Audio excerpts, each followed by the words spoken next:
Aşkın sırrını gizlemek mümkündür diyorsun Naili. Gizlemek mümkündür, gizleyebilirsin falan diyorsun. Acaba bunu söylemekten maksadın beni kışkırtıp da gönlü söyletmek midir?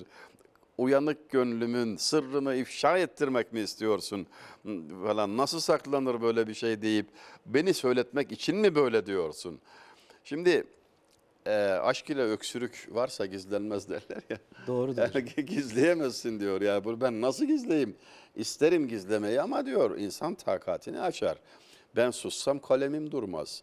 Şeyh Galip öyle demişti. Şu elimdeki kalem var ya, kamıştan mamul ya dedi. Yani bu dedi neyi andırıyor dedi. Neyle akraba olduğundan onun gibi bastı feryadı. Ben sırrı saklayacaktım ama ne yapayım, ifşa etti diyor. Kabahat Eyvah. bende değil diyor yani.